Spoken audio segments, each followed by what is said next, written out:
The defense is now prepared to present their case. Is that correct? Yes, Your Honor. Go ahead, please. The defense would call Mr. Jeffrey Neuschatz. Mr. Neuschatz, come forward. Come forward, watch your step. Stand right here, face your arm, raise your right hand. Do you swear or affirm to tell the truth? I do, sir. Go ahead, please. Thank Have you, a Your seat. Can you please state and spell your name? Jeffrey Neuschatz, Jeffrey Neuschatz.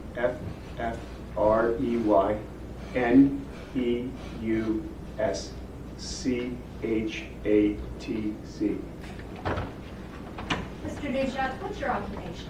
I'm a professor. I'm a core faculty member at Fielding Graduate University. Okay. And what is your educational background? I got my bachelor's degree at Roger Williams College. I then got my master's degree at Cortland College, which is part of the SUNY system, State University of New York, in general experimental psychology. And then I got my PhD in cognitive psychology from Binghamton University, which is also part of the SUNY system. And do you have any particular specialty within psychology? I'm a cognitive psychologist. Okay. And what does that mean? Cognitive psychology is the study of all brain processes, pretty much. Problem solving, judgment, decision making, memory, language, perception, sensation.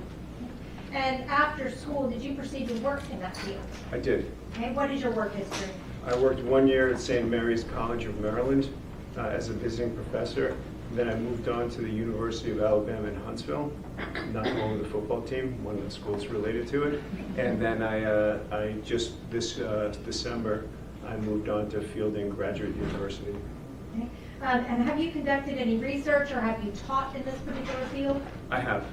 And how long have you followed research in this field? I've been doing research in this field for 30 years, 35 years maybe. Since I got my master's degree, I've been following confession since about 2007 when I started doing the research on it, which is about 18 years. Okay. Have you also been teaching in this field? I have. Okay. And what do you teach? I teach all the experimental classes. This semester I'm teaching research methods and forensic psychology, but I've taught all introductory psychology, sensation perception, cognition, psychology and law, most of the experimental classes. Okay. And what do you do to follow the research?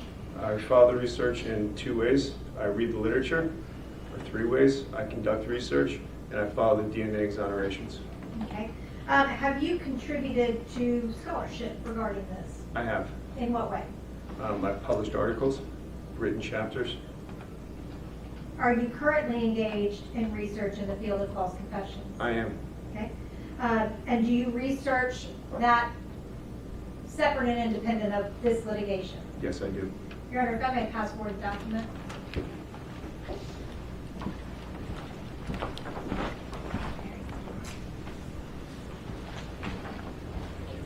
Do you recognize that? Give me a second of the cheaters. This is my curriculum vitae, CB. Your Honor, I'd ask that that be made the next numbered exhibit, number 194.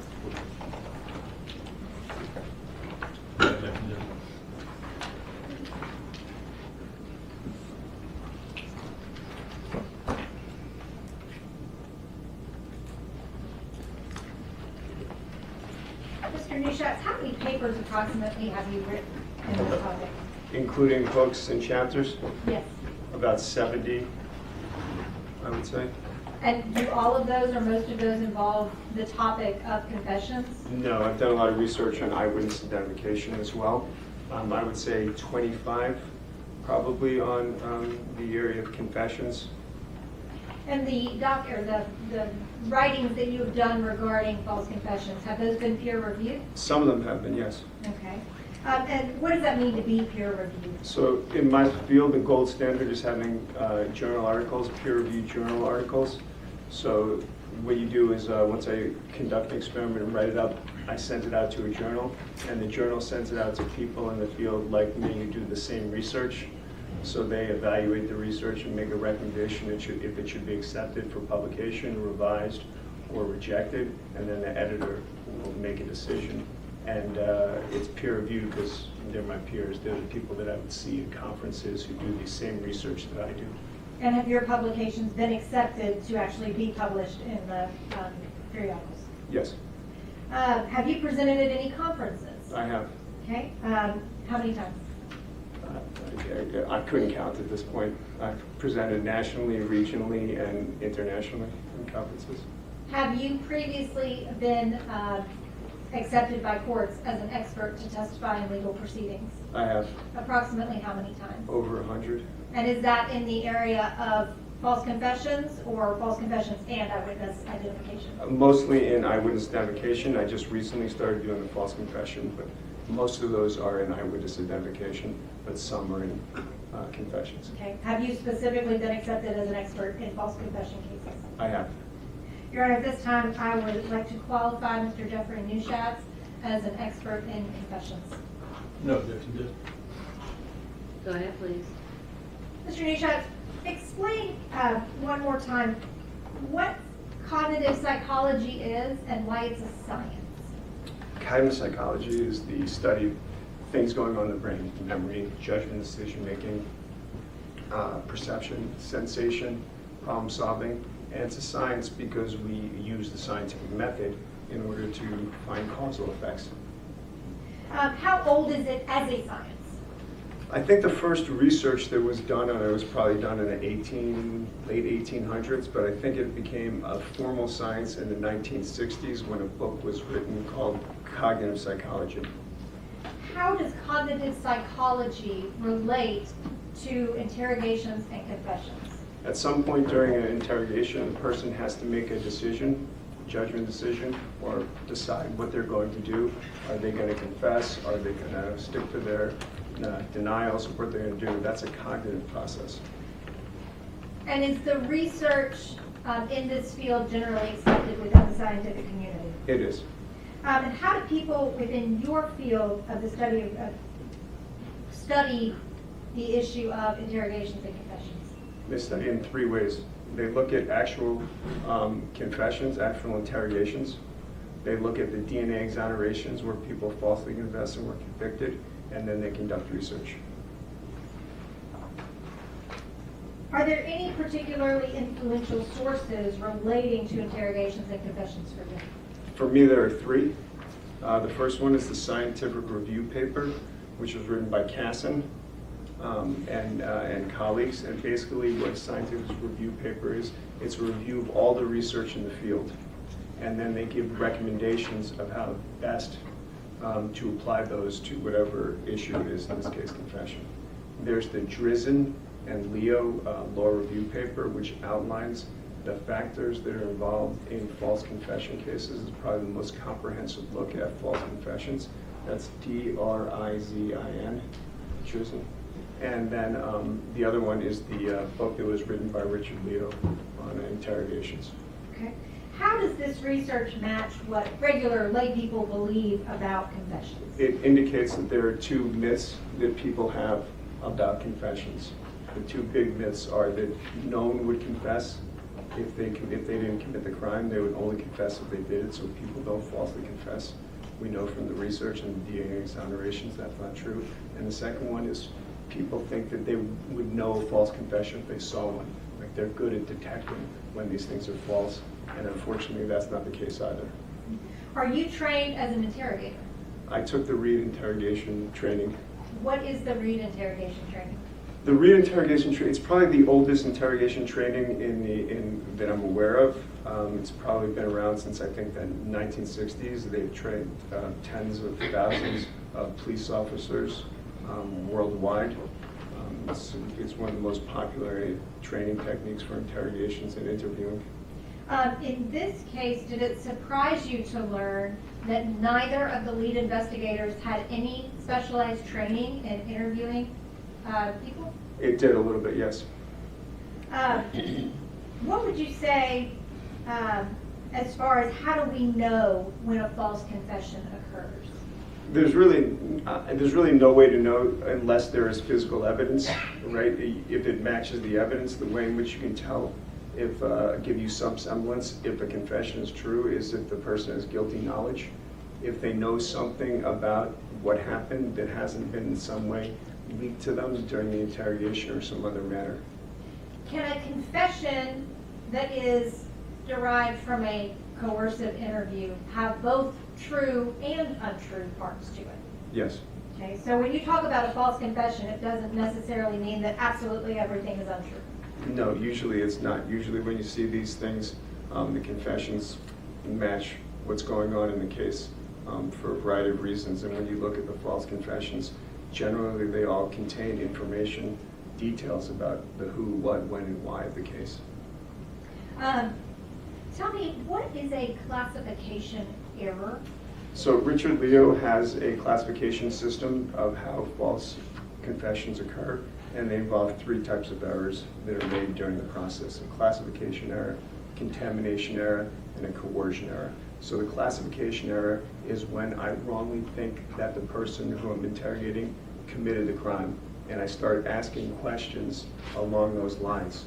The other error, the contamination error, is when I leak in information about what happened so that the person's confession matches the facts of the crime. You know, they may show them, in some cases, they may show them like crime scene photos or autopsy reports so you can see what happened, and then the person knows what they're looking for in the interrogation. And finally is the coercion error, and the coercion error is when they get them to write out the confession and sign it. Can you tell us about the major risk factors for a false confession? There are 2 major risk factors for false confession. One is called our personal risk factors, and the other are situational risk factors. Personal risk factors are things that reside in the person. There are ones that are temporary, and there are ones that are more stable. So stable ones are things like youth, being mentally or intellectually disabled, psychological problems, things like that. Ones that are more temporary are things like being drunk, being in pain, being tired, being fatigued. Those are more temporary personal risk factors. Situational risk factors are the tactics that are used by the police to extract the interrogation from you, or the confession, I should say. Now, regarding individual risk factors, those things like youth and fatigue that you just listed, why would those pose a greater risk for a false confession? So we know that they do because I mentioned the Leo and the Drizzt and Leo paper. They looked at 120 false confessions, and the people who were in there were people who were mentally disabled, who were overrepresented, and people who were young, below the age of 25 were more likely. And the reason they do it is because they don't have a cognitive sophistication to understand the consequences of what they're going to do. So because of that and not understanding, they want to agree with authority and get out of the situation. So it puts them at risk for confession. Tell me how, let's switch gears just a little bit, tell me about how interrogators are trained. They're trained in a number of ways. The one I'm most familiar with is the Reed training technique. And in that way, they're trained. It's a 9-step process. They have their own behavior analysis interview. They're trained to start off with, let me just back up, they make a distinction between an interrogation and an interview. An interview is a non-accusatory fact-finding question and answer thing. So if a person after the interview thinks, the police officer thinks they did it, they move to the interrogation, which is more confrontational and accusatory, and starts with a positive confrontation, you committed the crime, and they do this thing called theme building. And what theme building is you build a theme to give the person and justification and a rationalization to confess. And they're told to present lots of evidence, right? Bring big stacks in and say, look how much evidence, and they're taught to refuse denials. Because in the training, what they say is that if people deny, it's harder to get them to confess. Tell me why investigators are trained.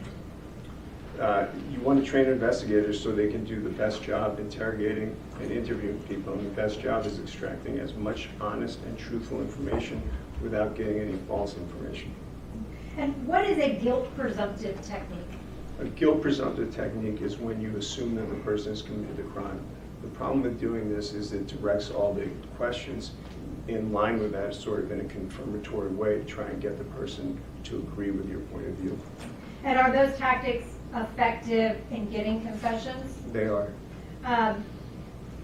What happens when those tactics are applied in situations where maybe the person didn't do something?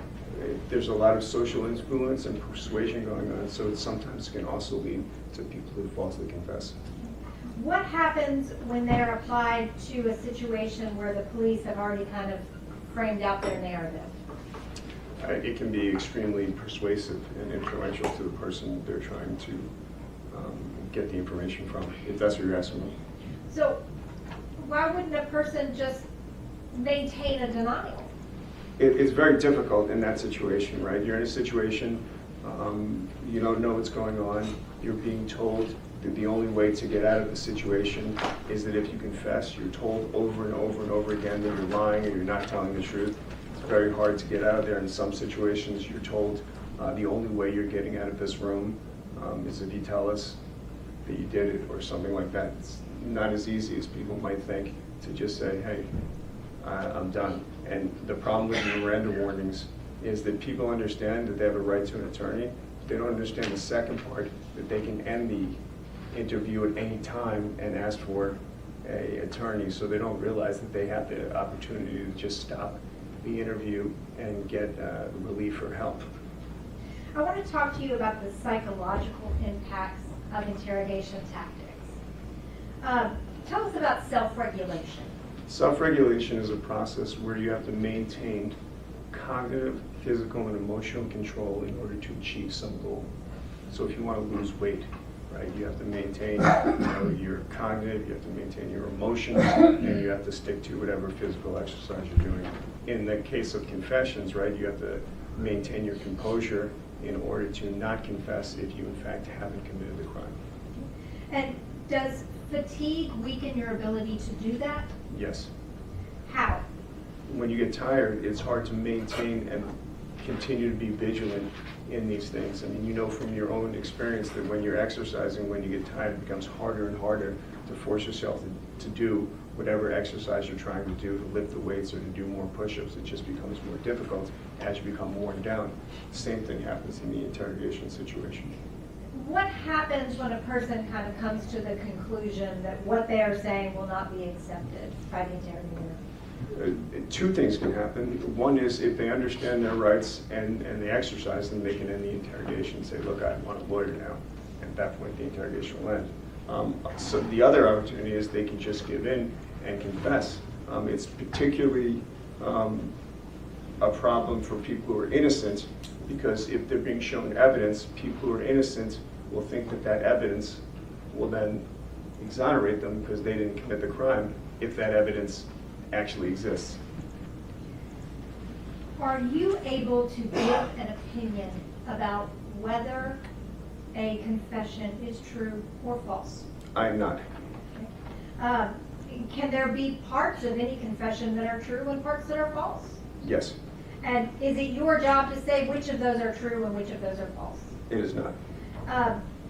Can both the true parts and the false parts be a product of coercive tactics? Yes. But sometimes you have a very detailed confession that you're dealing with. Doesn't detail show truth? Unfortunately not. So that when they've looked at the first DNA exonerations of false confessions, when they look at the actual confessions, most of them have in them, 95% have in them something about the who, what, when, and where of the crime, as well as oftentimes they have an apology in them as well. And these are documented false confessions because they've been exonerated through DNA.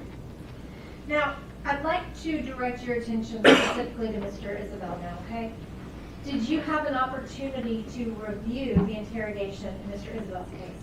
I did. You mentioned the Reed technique earlier. Is that thought to be a coercive technique? In the psychological literature, it is thought to be one of the coercive techniques, yes. Did you believe the Reed technique was being utilized here? Yes. Okay. Even though they haven't been specifically trained on it? Yes. So, even with the Reed technique, well, let me back up just a second. Can you tell the jury a little bit about the Reed technique? It's what we talked about before. To do the Reed technique, starts off, it's a 9-step process, and the police in this case didn't do all of it. It starts off, they train you in a behavioral analysis interview, which is supposed to help you determine if these things are true, if they're not true. And then you use the tactics that we talked about, like refusing denials and presenting evidence. Is it thought to be a coercive technique? It is. Even with a reputedly coercive technique, are there certain practices that are frowned upon within the Reed technique? So the Reed techniques published a list of unacceptable practices. And 2 of them, the most ones they talk about the most, are making threats of inevitable consequences, and then promises of leniency to get someone to confess.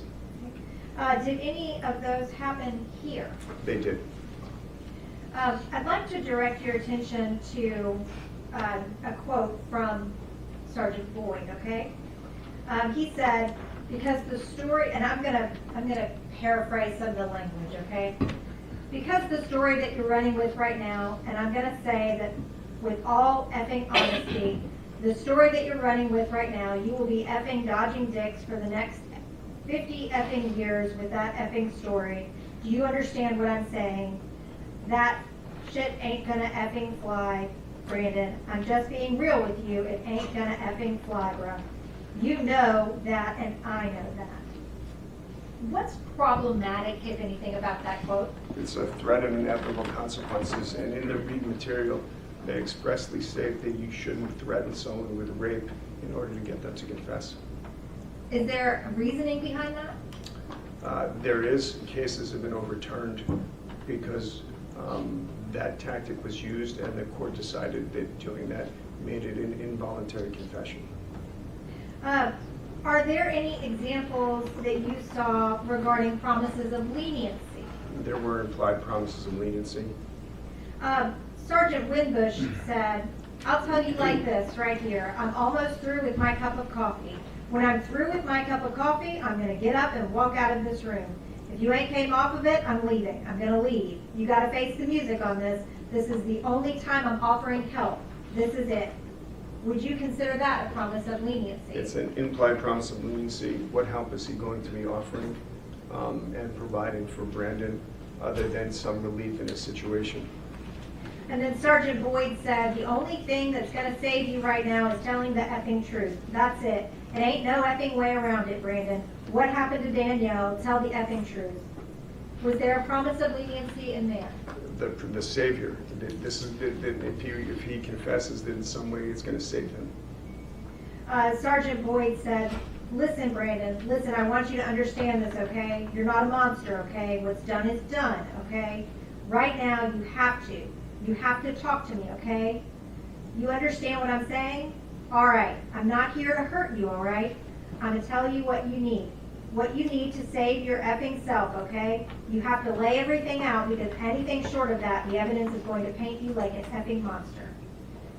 Why is that problematic? Again, it's going to save him, right? This is going to save him in some way, right? The implication is that if this is going to save you, his situation is going to be better by virtue of him telling the truth as Detective Boyd sees it. Can you tell me about your process when you review these interrogations? Sure. So that I use with my people who evaluate stuff with me, my students, we use the IIAI survey or coding scheme. It's the Interrogation Interviewing Analysis Instrument. It's a lot to say. And basically what it is they've broken down all of the tactics that have been used throughout the literature in psychology, and they've combined them into like a checklist of 5 different categories to look for to see if these tactics occurred. The 5 categories, one is rapport building, sort of like small talk. The other one is there's an evidence tactic. There's a social psychological manipulation tactic, and these have individual tactics within them. These are just the categories. There's a consequential tactic, and there is what we call minimization tactic. And then we also look for what we call contamination, like who said the information about what happened first. Did it come from the suspect, or did it come from the police, so you can see if the information in the confession is based on what the police said or what the person gave voluntarily. Did you determine, based on your expertise, whether you believe this was a coercive interrogation? I did. What did you determine? It was a coercive interrogation. Brandon was told, Mr. Isabelle was told several times that he wasn't leaving. He was called a liar. He was accused of committing the crime 17 times. It's pretty coercive. How many coercive tactics did you count when you coded this particular I interrogation? think 165 maybe. Is that a lot? That's a lot. Okay. Now I want to talk to you about what you found, okay? How long was this interrogation? So the interrogation starts when they detain you. It doesn't start when they put you in the room. It starts when they detain you, because that's when you have to start thinking about, the situation that you're in. The amount of the interrogation that I saw, I don't know exactly when he was detained, but the interrogation videos that I saw were over 10 hours. Is that a long interrogation? Yes. What is the recommended length of time for an interrogation? The Reed technique recommends not over 2 to 4 hours. And the reason they do that is because, in my opinion, if you look at the false confessions, DNA exonerations, most of them occur when you have extremely long interrogations because people get very tired. And it's very tiring having to continue to fend off the accusations and the accusations. So even the Reed technique, which you described as a coercive technique, does have parameters that it sets out for length of interrogation? They do. And this one was more than 2.5 times that length? Yes. And you talked about fatigue. Why is that a major risk factor? Because as you become worn down and fatigued, it's hard to maintain self-regulation. So it's harder and harder to sort of maintain cognitive and emotional and physical control. And when you stop self-regulating, right, when you no longer can, you act impulsively. In the case of confessing, that means you confess to get out of a situation. I'd like to talk to you for a minute about youth as a personal risk factor, okay? Did you find youth as a personal risk factor for Mr. Isabelle? I did. Why? Mr. Isabelle was 25 years old. If you look at the Drizzen and Leo paper, and you look at the age of the people who falsely confessed, 65% were under the age. Yeah, I'm going to object to him. If you have an objection, stand and state it. I'm going to object to him. He's done it once already, to indicating other cases and when other people were exonerated and this sort of thing. It's not this case. We're specifically here to talk about this case. Your Honor, this is part of the information that he's relied upon in developing his testimony and his expertise.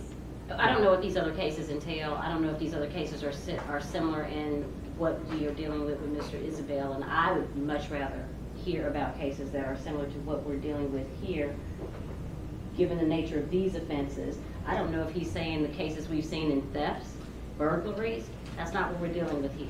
I don't disagree I with believe this. he was testifying about data on which he relies in making his expert opinions regarding false confessions.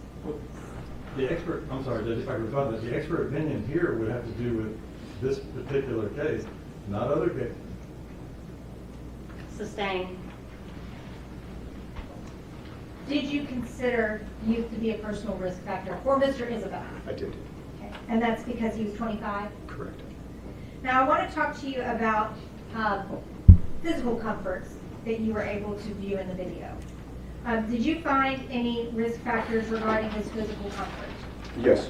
What were those? That he indicated before the interrogation started that he was in some pain because of the tightness of the handcuffs. Okay. Did you notice anything about whether he appeared to be overly hot or overly cold? He seemed to be cold. Okay. Why is that a problem? Because you can imagine when you're trying to do something, like take a test, if you're in physical discomfort or if you're cold, it's going to impair your ability to do it. Same when you're trying to defend your freedom. Now, I'd like to kind of focus in on some of the tactics used, okay? Starting with misrepresenting their roles by the police officers, okay? What does it mean by rapport building? So rapport building is something that every interrogation technique probably says that you should do. It's sort of like a little small talk to start the interrogation. There's nothing wrong with that. It becomes problematic when the police misrepresent their role, when they say they're there to do something other than their legal obligation, like I'm here to help you, or if they show sympathy for the person, because that's not their role in an interrogation. Did that happen here? It did. I'm going to read you a quote from the statement, and I want you to let me know if that is an example of a misrepresentation of the role. Sergeant Winbush said, I'll tell you like this right here, I'm almost, and it's like the cup of coffee. I'm going to get up and walk out of this room. If you ain't come off it, I'm leaving. I'm going to leave. You got to face the music on this. This is the only time I'm offering help. This is it. Is that an example? Yes, because he's offering help. And as Officer Boyd testified, Sergeant, I'm sorry, I'm not sure his name, their job is just to collect evidence. It's not to offer help. They're trying to find out information about the case. And Sergeant Boyd said, I'm not here to hurt you, all right? I'm going to tell you what you need to save your effing self, okay? You have to lay everything out, because anything short of that, the evidence is going to paint you like an effing monster. Was anything wrong with that baby when you left her? Was that misrepresentation of his role? Yes, he's not there to tell, to advise Mr. Isabelle about what's best for him. And why is that problematic? Because it builds a false sense of trust and sort of indicates that Mr. Isabelle, it would be in his interest to do these things. I want to read you a quote from the interview and tell me whether or not is an example of showing sympathy, okay? Sergeant Boyd said, right, that's understandable, man. I mean, we get it. We know that you're going through a tough time right now. You know, your newborn kid is gone, and you know, you don't know where your baby mama is at. We get it, okay? So I understand you being nervous. And then the second one, Brandon, look, I've been in your position, so I understand, okay? Are those two examples of Sergeant Boyd utilizing sympathy? Yes. And why is that problematic? Because when you show sympathy with people, it makes it easier to persuade them and for them to believe you, because it builds a sense of trust with them. I want to talk to you about the evidence, okay? Yep. What is an evidence tactic? There are 3 evidence tactics. They are presenting a lot of evidence so the person thinks that any sort of offer of denial will be rejected. The other one is called the false evidence ploy, which is when you say that you have evidence that doesn't exist, like you say, why is your face on that camera, when in fact it doesn't exist. And the third one is called evidence bait, or the evidence bluff. And that's when you say, we don't have the evidence, but we're going to get it. And when we get it, you're going to be in a lot of trouble, because it's going to show that you're the person. Were any of those evidence tactics used here? I believe they all were. I want to talk to you specifically about the presenting evidence tactic, okay? Sergeant Winbush said, when you took her out of the car, did you pull some of her hair or some of her extensions out? Yeah, you did. They was on the ground. Is that an example of presenting evidence to him? Yes, they're telling him they have this evidence. What evidence were they telling him that they had? Hair extensions on the ground. And later on the river, one of the officers said, we've already looked at that, referring to some camera footage, and that's why we're asking you over and over, okay? Was that an example of presenting evidence? If the camera evidence exists, then yes. If the camera evidence doesn't exist, it's the false evidence ploy. And why is that a problem? Because in those situations, in the literature, people are more likely to confess when you do those things. Is it also a source of contamination to the rest of the interview? It is, because you're telling them, especially the hair, like you're telling him what to put in, right? That's the evidence that he should be including in his confession. Why is that a problem?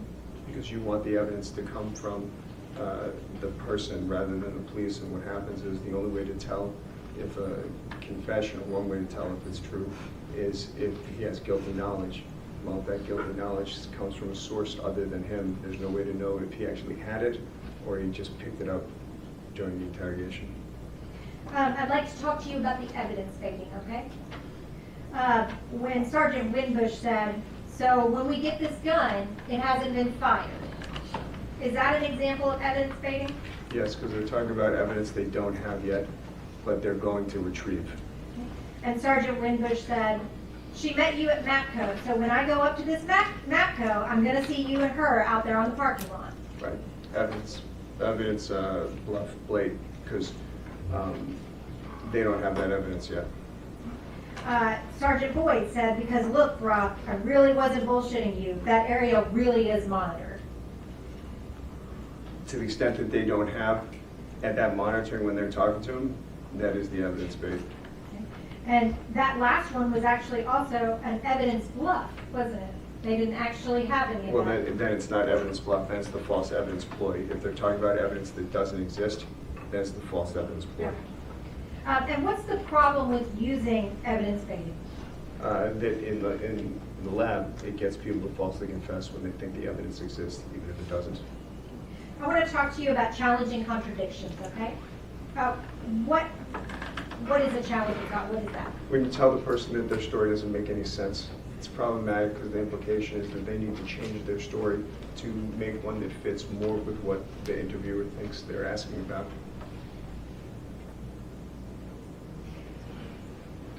Did you see examples of challenging contradictions in Mr. Isabelle's case? Several times. Are these, I'm going to read a couple of quotes, and let me know if these are examples of challenging contradictions. Sergeant Boyd, Brandon, let me tell you something, okay? You had to walk on rocks to get down there, didn't you? Yeah, so they're telling him that his story doesn't make sense. And then Sergeant Winbush, well, if you're holding her like this, her hat and her head is pressed against your arm. How did it come off? Right, so they're telling him whatever story he's telling doesn't make sense, so that here's a story that makes more sense and has to be true. Sergeant Winbush, if you placed the baby where you say you placed the baby, then we would have the baby, Brandon. We would have the baby. That's challenging his story, his contradictions, yep. From the picture you're painting, you had to be a whole lot closer to that water when you tossed that gun in. Yes, another example. Why is that a problematic tactic? Because what you're telling the person is whatever story they're saying is not going to be accepted. Come up with a different story, one that fits the narrative that we think fits the evidence. Now, I want to move from that into psychological manipulation, okay? What is social and psychological manipulation? So social and psychological manipulation is when you're trying to increase the person's guilt. And I don't mean a legal sense, I mean, their guilt that they have, they're carrying with them. Sort of like either shaming them, making them feel bad, making them think that people will think better of them, like their parents or the community, if they stand up and confess to the crimes. Did you see examples of psychological manipulation in this interrogation? Yes. I would like to give you a quote and let me know if that's kind of an illustration of what you're talking about. Sergeant Winbush, are you a monster? Sergeant Boyd, are you an effing monster? Brandon Isabelle, am I a monster? Sergeant Boyd, are you a monster? Sergeant Winbush, are you a monster? Is that an example? Yeah, they're shaming him, saying he's a monster. And then Sergeant Winbush later on said, do you live with your mom and dad? I've talked to some of the other investigators who have talked to mom and dad. Your parents think very highly of you. Just the situation that's going on, okay, with the women and everything. But they think very highly of you. And I don't think they would think highly of you right now, okay? Because they know their son. And they know that their son knows that he has done something. Don't get one part out behind you, but not the other part. Yeah, so they're saying to him, they're shaming him and telling him that in some way his family is going to feel better about him if he confesses to these crimes. One of the officers down at the river, son, let's talk, okay? Right now, you've already did the unspeakable, okay?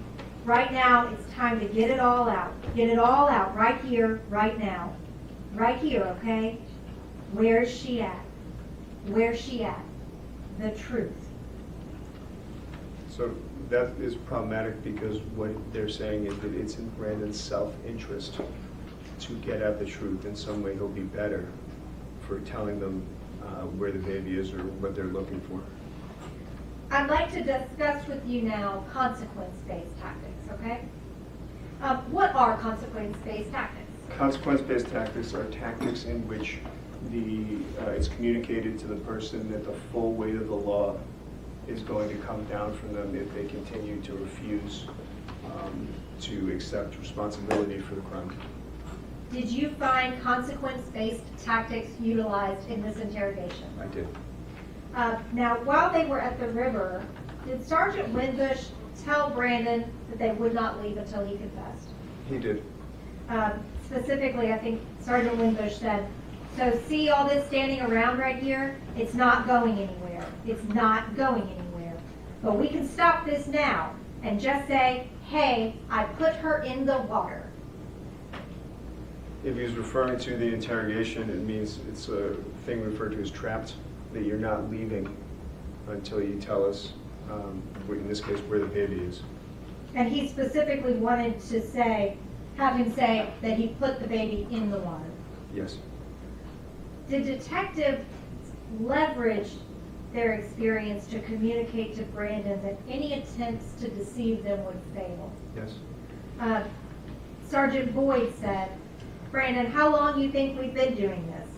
You think we look like big dumb brutes, right? I'm going to tell you something, okay?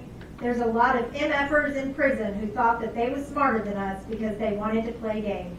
And you know what? Every single one of them effed themselves. What are your thoughts on that?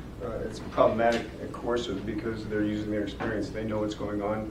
They know everything, so not telling them what they believe to be the truth is going to wind him up in jail. Is describing or exaggerating future sentencing considerations considered a consequence-based tactic? It is. Now, Sergeant Boyd told Mr. Isabelle, because the story that you're running with right now, and I'm going to say this with all effing honesty, the story that you're running with right now, you'll be effing dodging dicks for the next 50 effing years with that effing story. Do you understand what I'm saying? That shit ain't gonna effing fly, Brandon. I'm just being real with you. It ain't gonna effing fly, bruh. You know that, and I know that. Is that an example of that describing future consequences? Yes, he's indicating that he'll be in jail for 50 years. Okay. And was there anything else problematic about that one? He's threatening rape. Was Mr. Isabelle ever directly accused of committing the crime? He was. How many times, if you recall? 17. Sergeant Winbush said, opportunity. Sergeant Boyd, what happened? Sergeant Winbush, tell the truth. Sergeant Boyd, what happened to Danielle and what happened to the baby? Where are they? Is that problematic in your view? Yeah, they're saying you know exactly what happens. You've done this, so just tell us where the baby is. Sergeant Boyd, you pushed her down there into the water. Is that problematic? Yes, because they're accusing him of committing a crime. Sergeant Boyd, you know what happened to this girl because you was there, okay? That we can prove. This is not a game, okay? Is that problematic? Once again, it's evidence, tactic, and they're saying that he committed a crime. Sergeant Boyd, but that was your intent, correct? To push that baby into the river. It was because you brought it out there into the rain anyway, so what's the difference? You brought the baby out here to a secluded location in the rain after you shot the baby's mother. Your intent wasn't for that baby to survive. Problematic because they're saying it's a certainty that he committed the crime. What is information degradation? It's when you tell the person they're lying. Why is that problematic? Because when you tell someone they're lying, you're telling them that they should change their story into one that they believe is truthful. Sergeant Boyd said, so with that being said, you really need to think long and hard, and you need to be honest with us. Because right now, you know that. We know that you're not. You understand what I'm saying. So when you tell someone you need to be honest with us, the implication is that you haven't been honest with us after a long interrogation. so that start telling us a different story that we believe is honest. Sergeant Boyd, I'm gonna tell you something right now, okay? And I want you to hear me loud and effing clear, okay? You are not leaving this effing room without cuffs on because you know you're effing lying. So there's several things wrong with that, right? That was me, I'm so sorry. First of all, it's trapped, right? They're telling him the only way that he's getting out of the room, right, is if he confesses to what they want to hear, and they're telling him that he committed the crime. Sergeant Boyd, right there, you're a effing liar. You're a effing liar, Brandon. Where did you put her? So they're telling him that he's a liar, right? They're saying whatever he says so far is not true. They want something else from him. And what's the risk factor there? That he's going to tell them a story that comports with what they want to hear, whether it's true or not. I'd like to talk to you now about minimizations, okay? What are minimizations? Minimizations are when you say that the crime is not as bad or the punishments aren't going to be bad. So you minimize the severity of the crime and the severity of the punishment. Can you give an example? If I say to you, listen, everybody gets drunk, they get into fights, it's not such a big deal, don't worry about it. So I'm saying that whatever you did when you got into the fight when you were drinking, it's okay because it's not your fault, it's drinking's fault, the alcohol's fault. Did you see that minimization utilized here? Yes, Why are minimizations problematic? because they can lead to false confessions. Sergeant Winbush told Mr. Isabelle, what you have to do, you have to think about where we go from here, how you're going to be viewed, what's going to be done to you. The thing is, your timeline is off. Those places you went that night is off. You haven't told us everywhere you went. Is that an example of the officer minimizing the situation? It sounds more like an example of the officer challenging the contradiction, telling him his story is not correct, and then he has to tell him the true story.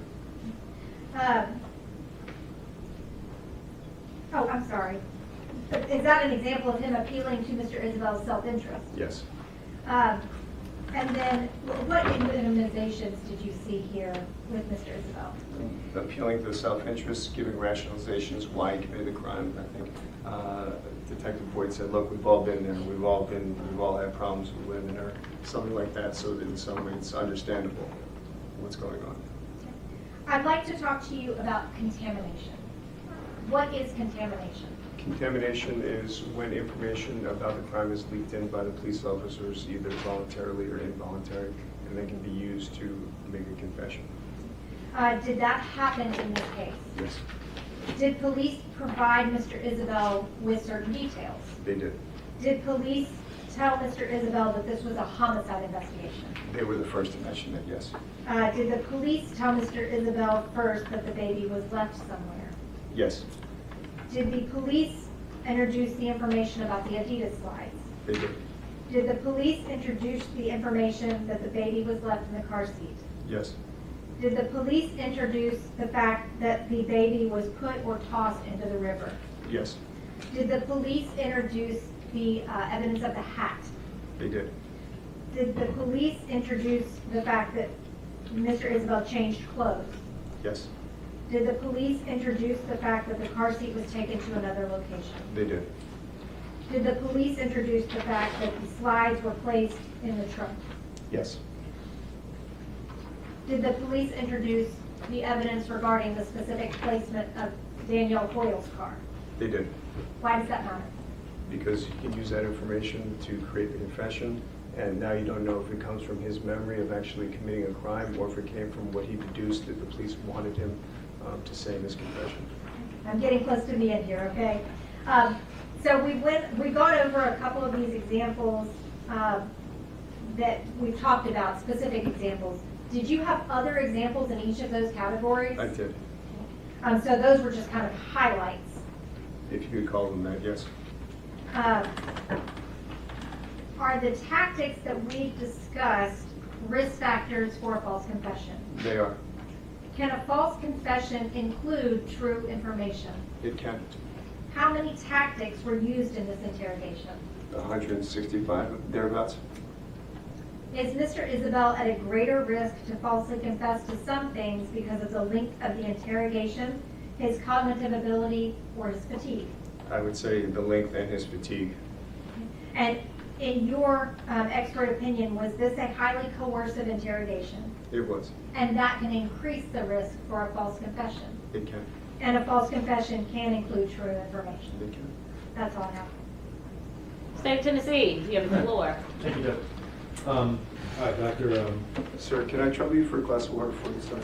oh, Let's get the deputy to pour it so that we don't spill water all over that thing. Thank you. Thank you. If that's okay with you. I appreciate it. Everything's fine. You might put something in it, too. I'm not saying that, I just. I'm kidding, I'm joking, I'm joking. Don't understand me. We'll get you some water, it'll be in a bottle. That's great. Thank you. Thank you. thank you, Jeff. So it seems like a bit of a minefield, right, in your world to do an interrogation, right, an interview? Not really. There are ways in which you can do it that are non-accusatory and non-confrontational. But you can't tell him when he's lying. There are ways in which you're doing it that are not coercive. You can challenge contradictions without accusing the person of committing the crime. Hold on. Your Honor, I'd ask that he be allowed to finish his answer. I just asked him if you can tell him when he's lying.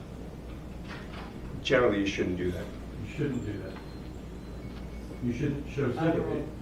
Right. You shouldn't challenge contradictions. You can. It's a How matter, can you? the manner in which the way you do it is. How do you do it? You just say to the person, thank you. You say to the person, look, here is some things that don't match up. Can you explain that? Opposed to calling them a liar, accusing them of committing the crime and stuff like that.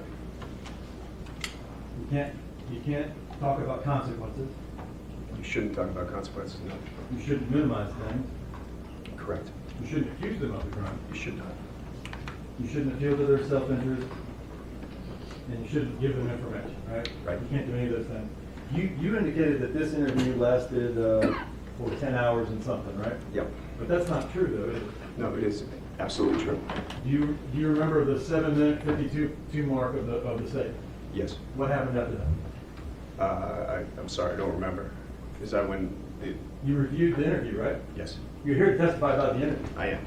So you don't know what happened after the 7-hour and 52-minute mark. I don't remember every minute of the interrogation. So Well, you just said it lasted over 10 hours. it did, because the times that I had matched up for over 10 and a half hours. At the 7-hour and 52-minute mark, the interview did what? It ended. You remember that? No. What does he do after 7 hours and 52 minutes?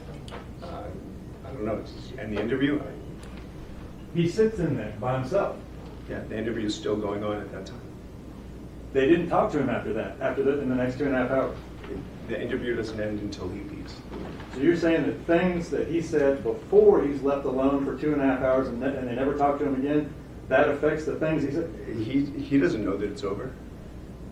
But It doesn't affect his confession before that, but the interrogation is still going on. In fact, it doesn't affect anything he said before that point, but the interrogation is still ongoing. How is the interrogation still ongoing if they're not talking to him? Is he still in cuffs? Is he still in the interrogation room? Does he know that the interrogation's over? I'll ask the question. I'm answering the questions. To the extent that he doesn't know the interrogation's over, they haven't said, look, we're done. It's still going on for him. But if he doesn't say anything after that, that can't have any effect on the overall interrogation, can it? I said it has no effect on the things he said before. But he doesn't say anything after the 7-hour, 52-minute mark. That's what I'm telling you. Okay? So the interrogation can have gone on for over 10 hours, right? It did go on for over 10 hours. So you're That's sticking what- with, we're going with time after the interrogation. You're including that in the interrogation. Asked and answered. So same. Okay. The time that he's sitting in there by himself before they ever start talking to him, do you remember what he was doing during that time? Sleeping. Sleeping. That's helpful, right? How does that help? Sleep? It's helpful, right? Yes, I guess. I'm not sure. I'm not an expert on sleep.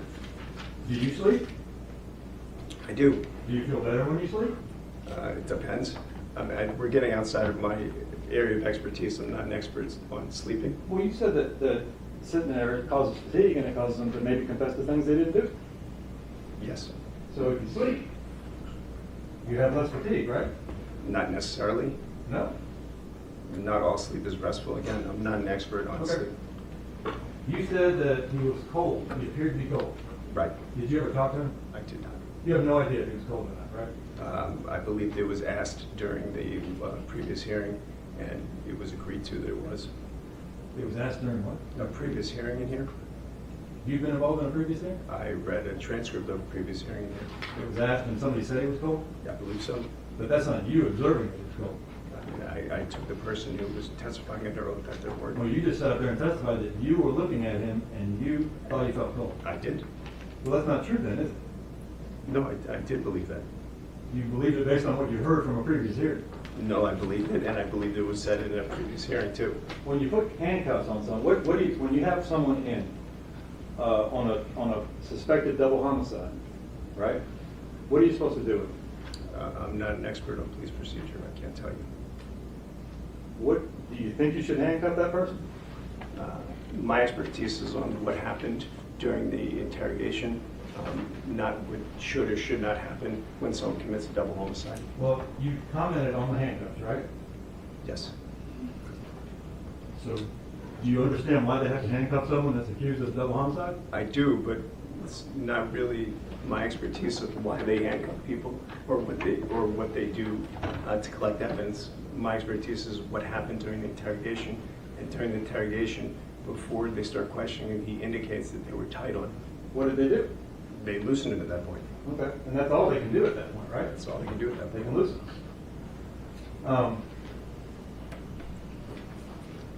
You said at some point, false confessions in the lab. What did you mean by that? So we conduct experiments in the lab. They do them in a number of ways, and you can get people to falsely confess to things in the lab that they didn't do. But that's not real life, is it? No, It's in a laboratory. it is. That's what makes it so scary, right? If you can get people to false confess under those situations, imagine what's like in a situation when you're fighting for your life. Well, there's no real consequences when you're in a lab, are there? Right, and people still falsely confess. That's my point. But they know they're not accused of anything. They don't. They feel like during the experiment that they've made an error and that there are going to be consequences to what they do.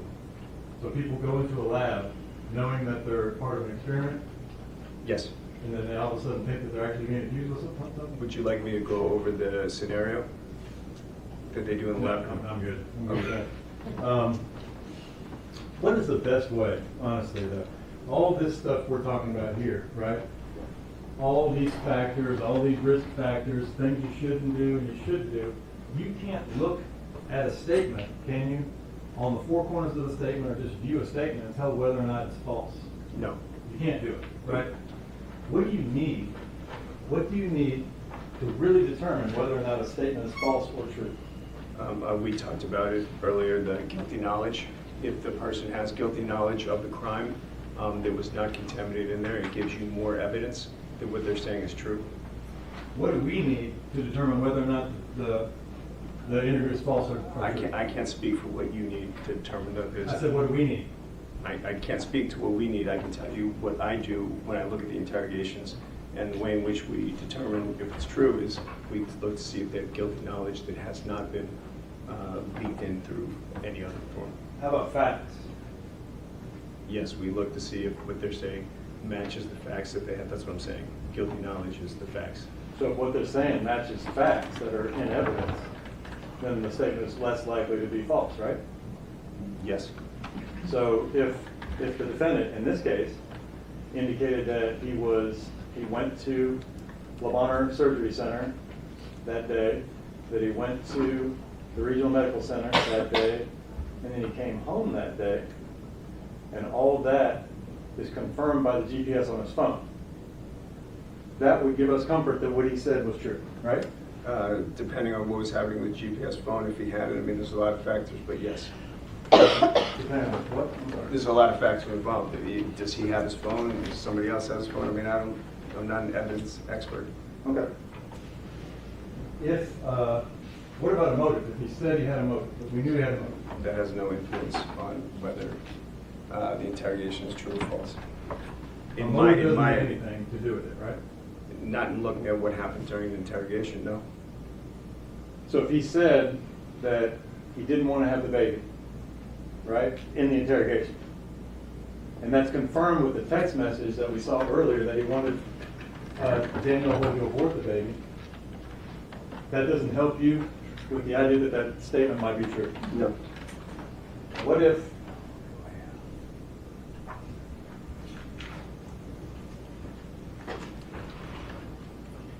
he said he was on the scene, well, we know he said he was on the scene at Levi and Sedgwick where Danielle was shot, right?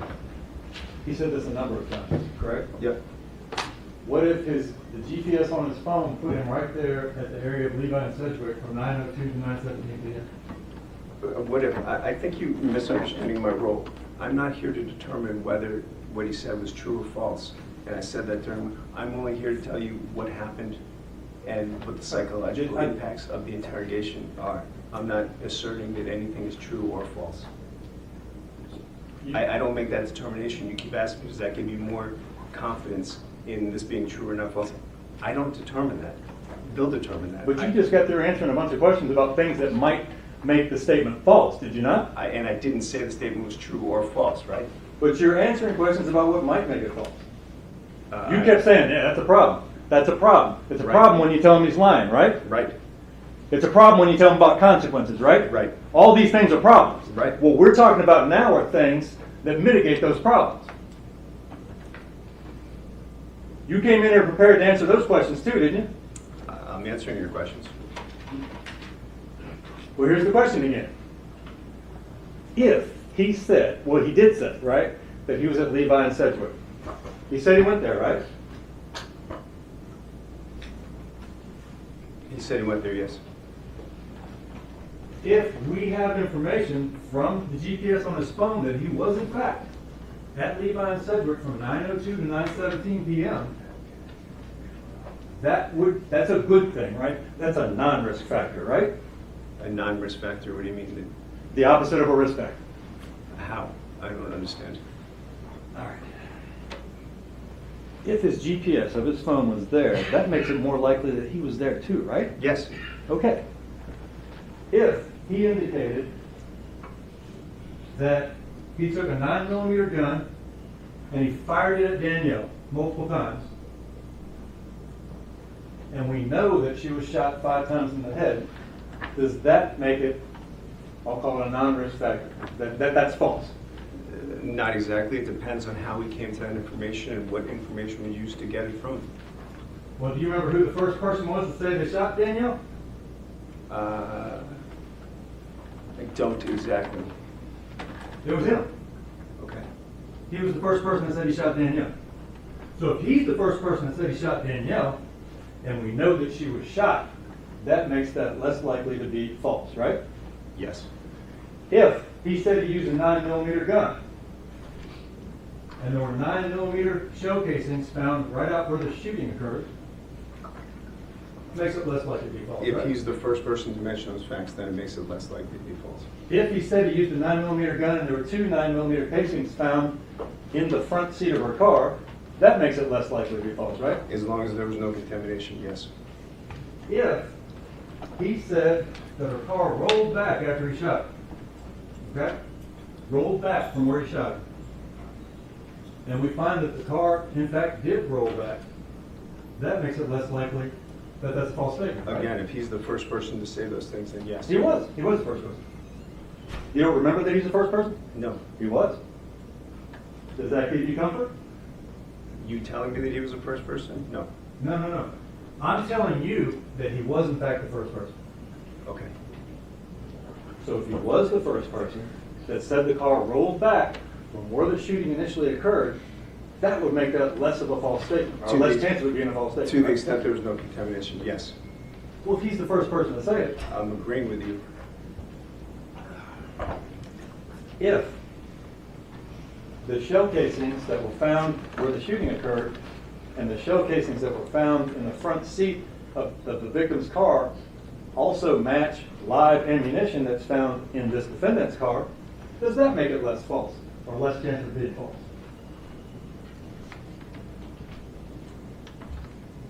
Say again, I'm sorry. If live ammunition was found in his car that Yes, sir. matched Yes, sir. those things, not necessarily. So you're saying if the exact same ammunition that was found in his car matches the shell casings that are in her car and the shell casings that are at the shooting I'm not scene? assuming in any way how the information, how that stuff got into his car or what happens. Right. So I don't know. If all those things match, though, it makes it what? It makes it what? I don't Less know. likely that it's false. The statement is false. We're talking about the statement, right? You're here to talk about the statement. Right. How much did they pay you to come in here and talk about the statement? I get 150 an hour. How many hours have you spent on this? I don't know. You're not going to do a bill? I mean, I am. I just haven't tabulated the whole thing. You just have no idea how many hours you spent so far? I've spent a lot of hours. I don't know exactly how many. It's been a But in lot. all those hours you spent, it doesn't sound like you reviewed the evidence of the case. I don't review the evidence of the case. I only review the interrogation. I How- mean, it sounds like that because it's in fact true. Well, when we talk about the DNA exoneration, right? What exonerates the person in the DNA exoneration? The DNA, The DNA. What is the DNA? evidence, is that what you want to say? It's a fact, right? Okay. So you have to look at the facts to exonerate someone or to work to see if it agrees with the statement they made, right? Yes. It's not somebody in a lab looking at the statement that exonerates them, is it? No. It's the facts that exonerate them, isn't it? Yes. That's why I'm talking to you about facts right now. Okay, but, okay. You get it? Yeah. All right. He was the first to say he shot her. We've already talked about that, right? Right. We've talked about the gun that he said he used, right? Right. And he said he used a 9mm gun, right? Right. And we've already talked about those shell casings. So that makes it less likely to be false if the shell casings match each other and match the ammunition that's in his car, right? That one we didn't agree on. We agreed on the other two. Let me ask you this. He said in his statement that he threw the gun in the river, right? Yes. Now, I know you didn't review the evidence on this case, but does it make sense to you or make it less false that he threw the gun in the river if, in fact, we know that he Googled, he searched, do shell casings, can you trace shell casings to a gun after it's fired? Only a day before the homicide. No. That doesn't indicate to you that he might try to get rid of the gun? Searching, what was he searching? He was searching just before the homicide whether or not bullets fired from a gun can be traced back to that gun. That doesn't have any impact on Your this. Honor, I'm going to object. This doesn't have anything to do with the tactics employed by the police officers, which is where Mr. Neuschatz's expertise is. I mean, we're entitled to cross-examine him with respect to the facts of the case. He's up here saying that all these things are risks. States on cross, overruled. Thank you. So it doesn't mean anything to you if you actually search, just the day before the murder, if you actually researched on Google, can shell casings be traced back to a gun? Does it mean anything, or does it in some way affect his statement? Yeah, does it It make doesn't it- mean anything to me. It means nothing to you. No, does it mean his statement is true or false? No. It doesn't? I mean, what, Motive? Planning? I mean, again, those aren't the things I look at in the tactics. I don't look at motive, I don't look at planning, I don't look at the evidence in the case. That's not my Yeah. role. Maybe you should start looking at the evidence in the case. Well, maybe. Is there a question? No, I'll move on, Judge. What about an empty holster in his car? That doesn't mean anything to you? No. Now, he said that he put the slides he was wearing when he shot Danielle in his trunk. That they found the slides in his trunk. Does that make his statement less false? Same answer. If he's the first person to mention it without any contamination, then yes, we talked about guilty knowledge. He said that the blood on the slides that were in the trunk of his car would be Danielle's blood, right? Yes. And the fact that the blood on the slides that were in the trunk of his car was in fact Danielle's blood, does that make it less likely to be false? If that is in fact, if he said it first, then yes. Well, does it really matter if he said it first? Yes. You don't think that having a murdered person's blood on the slides in the trunk of your car It matters. is a that bad he's- thing? It matters that he has guilty knowledge that it wasn't contaminated. What about blood on the socks? What's the question? If there's blood, Danielle's blood is also on his socks that he's wearing during most of this interview, which we know happened, but I don't know if you're here for that. Does that make the statement, this is my question, does that make the statement less likely to be false, in your opinion? Again, I'm not looking at the evidence. I'm only looking at what's in the statement. Did he mention that in the statement? If not, it doesn't, really not what I do. So you don't care about the evidence? My job is not to look at I'm not an evidence witness. I'm only looking at the statement and what was done during it. How about this? He said he left the murder scene, which is where? The murder scene at that intersection, I don't know the actual name of it, the intersection near the one they were going over earlier. I mean, you reviewed the statement, right? It did. Did you review before you came in here? Not all of it. I don't remember the actual But street you don't know names. where the murder scene is? I don't remember the street names. Levi and Sedgwick. Thank you. Okay? So he said he left the murder scene at Levi and Sedgwick and took what with him? The baby? The baby. And where did he say he went? Mud River? No. He said he went home with the baby. Okay. Okay? I'm telling you what a statement is. We're talking about a statement, right? Okay. I'm sorry. I don't remember every section of a 10-hour statement. Okay. Well, we can agree to disagree on the 10-hour statement part. But if the GPS on his phone tracks him from the murder scene at Levi and Sedgwick all the way to his house at Lathbury, that would make that less chance, a non-risk factor, right? More likely. That's information that corroborates what he said in his statement, isn't it? Correct. If we have ring camera video from his house at Lathbury that shows him getting out of his car, at the same time his GPS shows him getting there, wearing what? I don't know. What was he wearing? Should have looked at the evidence. Wearing Adidas slides, Adidas slides. right? Does that make it less likely that this statement is somehow false? Yes. Those are the Adidas slides that have Daniel's blood on them. Does that make it less likely that his statement is false? Yes. He says in his statement that he leaves the house on Lathbury and goes where? To the river. Goes to the river, okay? Does ring camera video that shows him leaving the house and then his GPS on his phone showing him going from his address at Lathbury all the way down to the river make that part of the statement less false? Yes. It makes it more likely that he went to the river. He said he went over the A.W. Willis Bridge, right? I don't know. What bridge? I don't know. I know he went over a bridge. I don't know the name of the bridge. Okay. He went over the bridge and he drives up and down Island Drive, right? If that's the drive, yes.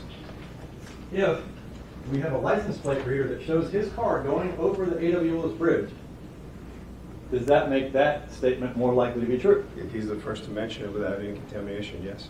If there's video of him shown driving up and down his white Chevy Malibu, driving up and down Island Drive, does it make that part of the statement Yes. more likely to be true? If his GPS shows him going all the way to the boat dock, does that show that his statement is more likely to be true? Yes. He says that he left the baby down by the river. Right. He was the first one to say that, right? Right. Does the fact that the baby's hat was down there make that more likely to be true?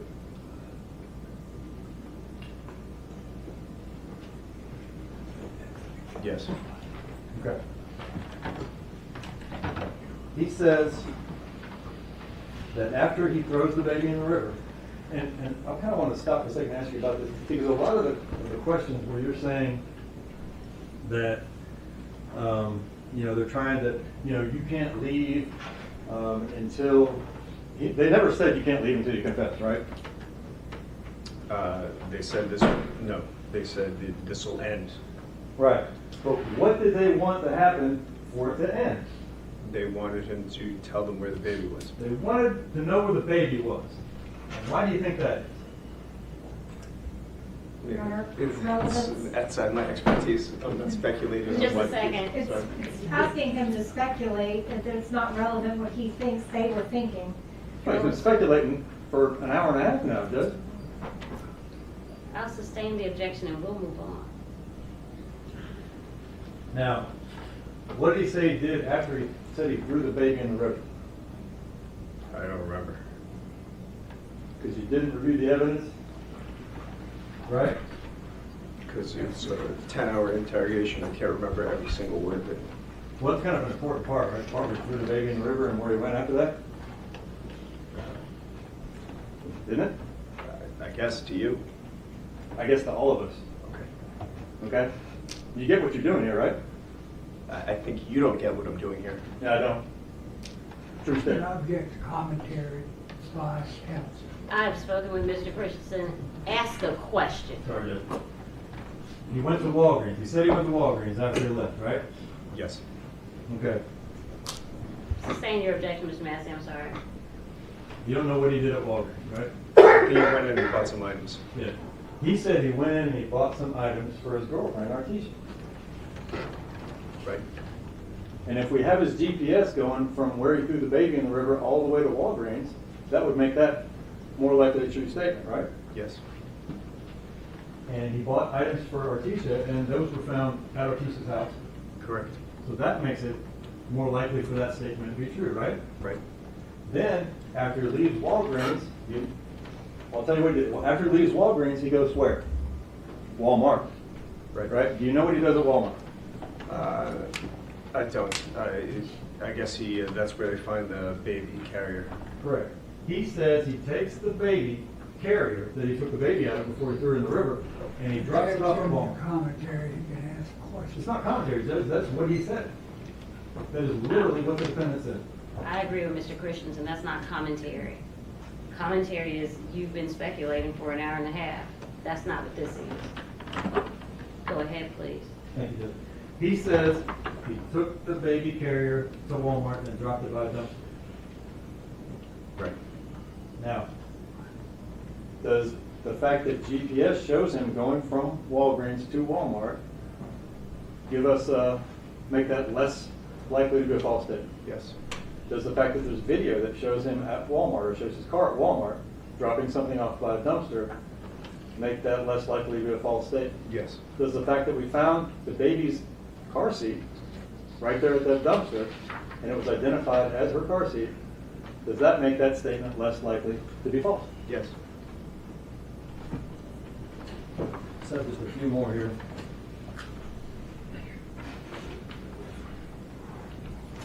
Now, I want to ask you, because we've been talking a little bit about, sorry, let me ask you a couple things about, do you remember the first version that he gave about how and why he shot Danielle? Yes. What was it? I believe it was. He said he didn't want to have he wasn't interested in having a baby. Correct. He said he shot her because he didn't want to have a baby, right?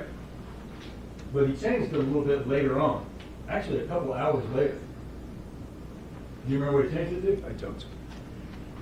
Well, he changed it to, I accidentally shot her. Do you remember that? I do. Okay. Well, what does that mean to you, an expert in these things?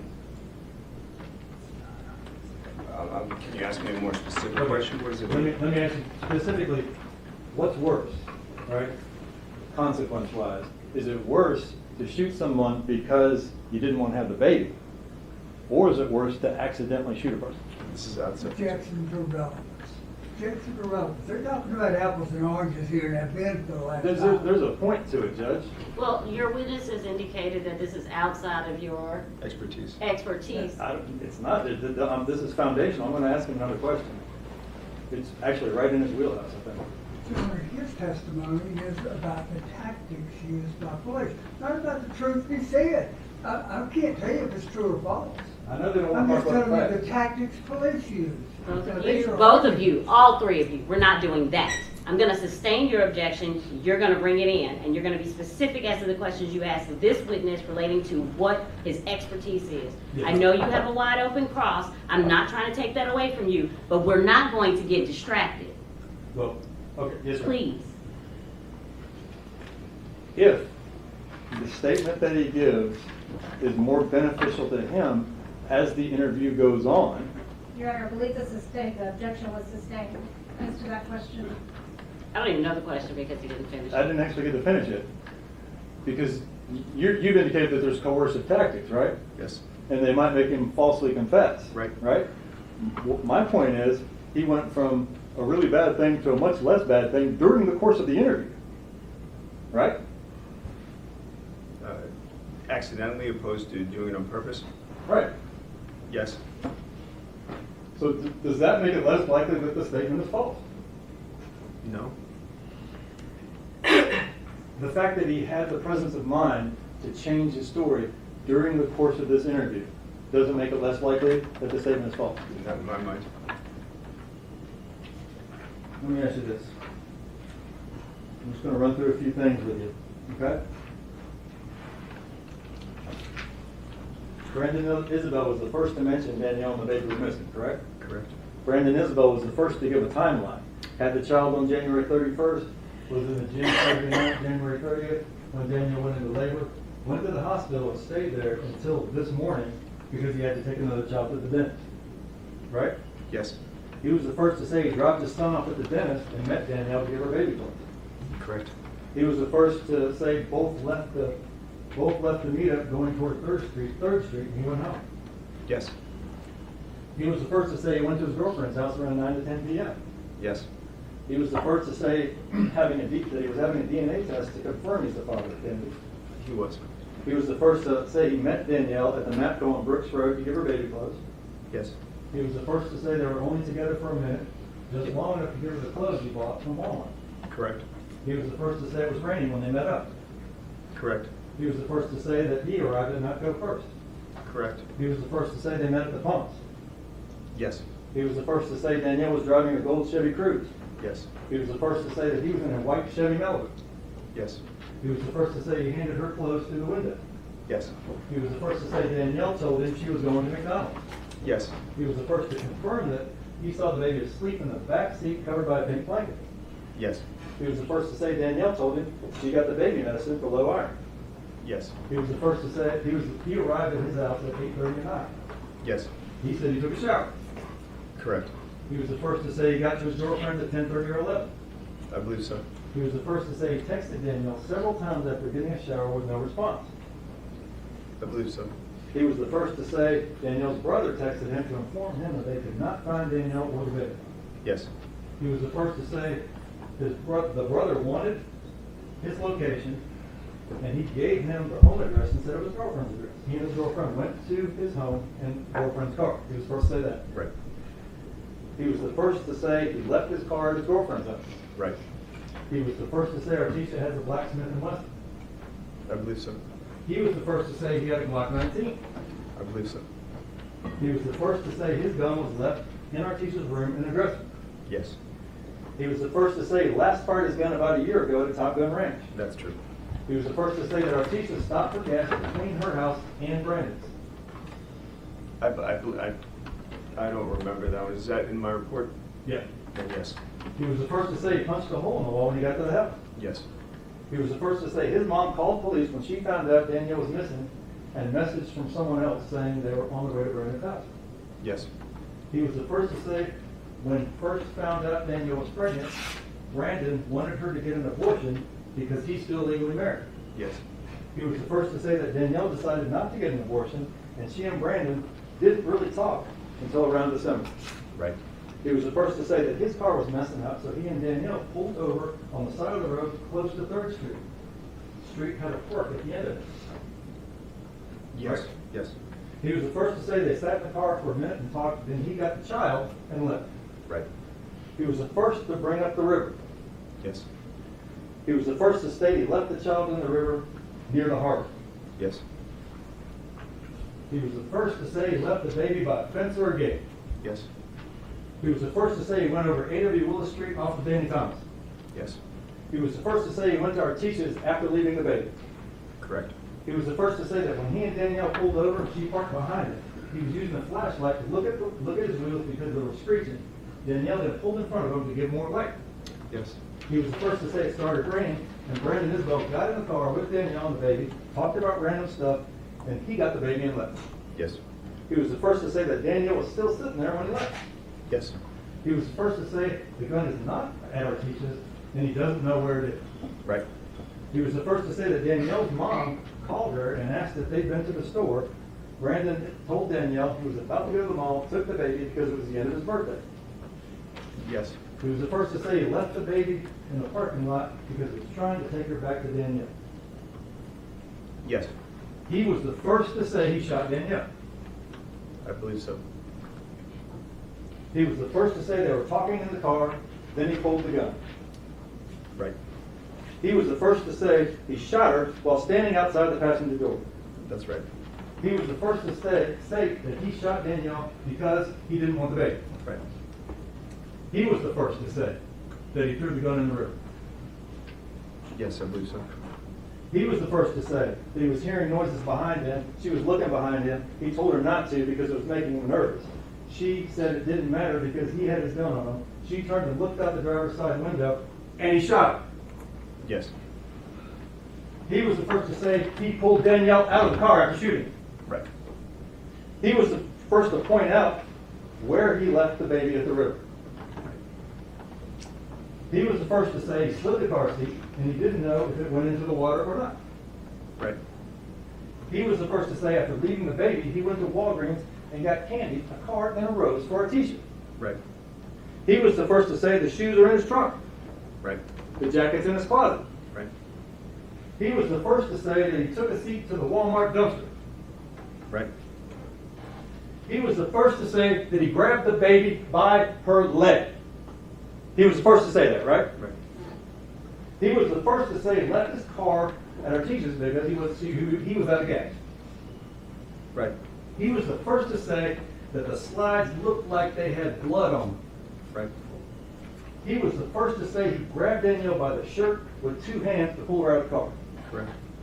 He was the first to say that Danielle's car rolled backwards after he shot her. Right. He was the first one to say that the baby's hat fell off while he was carrying her down the river. Yes, I believe so. So all those things that he said are uncontaminated. Fair? Correct. All those things that he said about shooting Danielle, about throwing the baby in the river, that's uncontaminated statement, right? Right. And does all that stuff should it give us comfort that his statement is in fact not a false statement, but a true statement? Those parts of it, yes. That's a lot of it, right? I just wanted to- No further questions, Jim? Any redirect? Yes, please.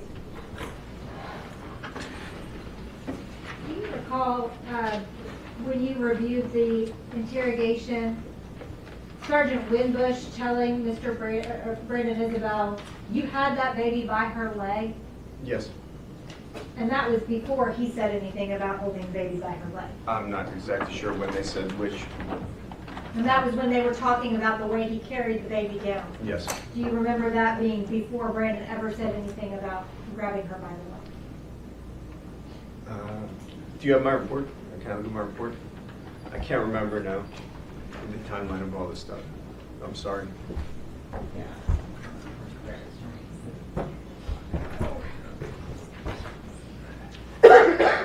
Ma'am?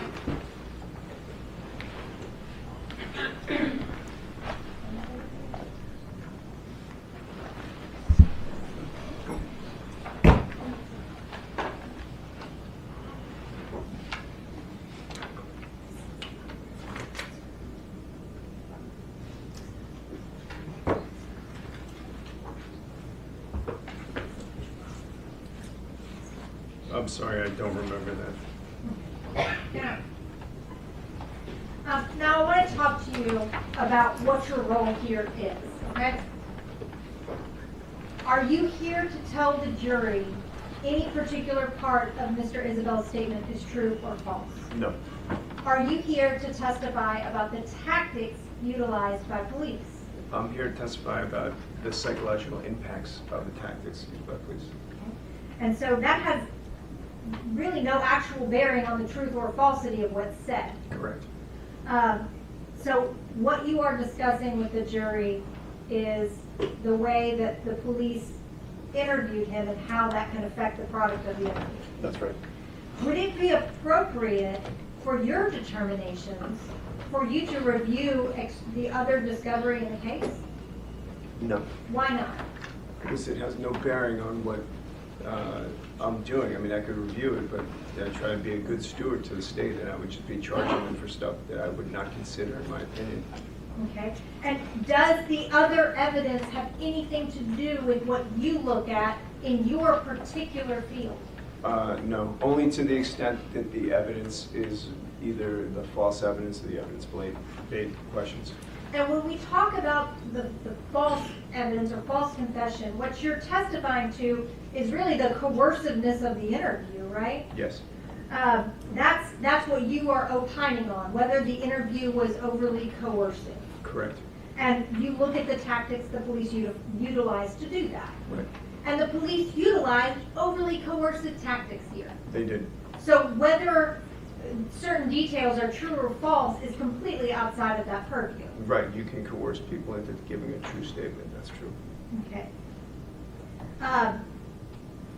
What you are here to do is to just kind of help the jury understand the psychological processes happening during the interrogation.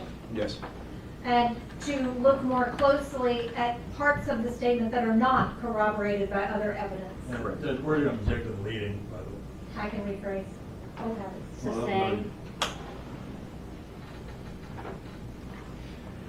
Can coercive tactics influence details? Yes. Can coercive tactics affect the reliability of a statement? Yes. Can coercive tactics result in a confession that has both true and false components? Yes.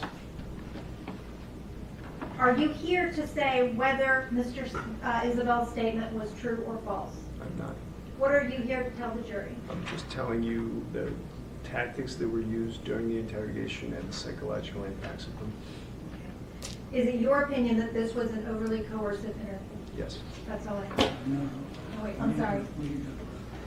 Your Honor, may we approach? sure. Ladies and gentlemen, I'll be right with you. Sir, I'll be right with you. Can we get up? Yes.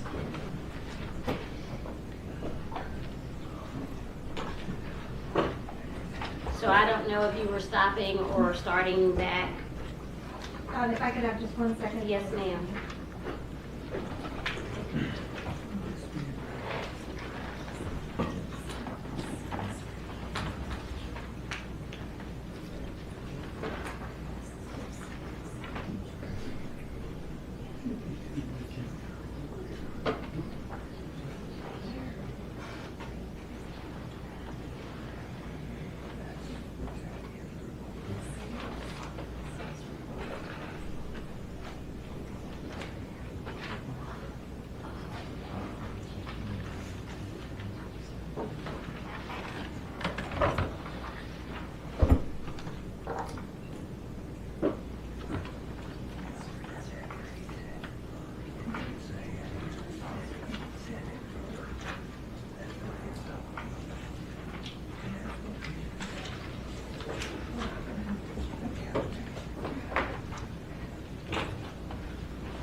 Mr. Neuschatz, when you were talking with the state about the fact that in your report it says that Mr. Isabelle was the first to grab the baby by her leg, if the video that we watched showed the officers have that exchange with him first that I mentioned with you about carrying the baby down there by her leg, could that portion, could that inclusion in your report have been an error? I mean, it's possible.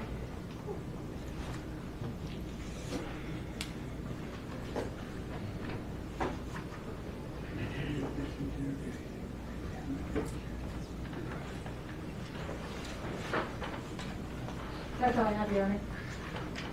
But it isn't your report where you said that he was the first to say he grabbed the baby by his leg. I can't see my report, but I accept your word on it. And it's, you don't have it up there? But it's also, I can hand it up to you if you want. I trust you. You just, thank you. But also in the, and I'm looking at the transcript of the last part of the interview where Sergeant Wimbush asked, you grabbed her by her arm. Do you remember that? At the very last, I don't remember it exactly. And he corrected him and said her leg. Okay. The first bit. But facts matter, don't they? When we're trying to determine whether or not a crime was committed. Yeah, it's not what I do. It's not my expertise to talk about the facts matter and all that stuff. They don't, or they do? Of course they do. Okay. Nothing further, Judge. Nothing further. Thank you, sir. You may step down. Have a safe trip. Thank you. Please call or tell me what our next steps are.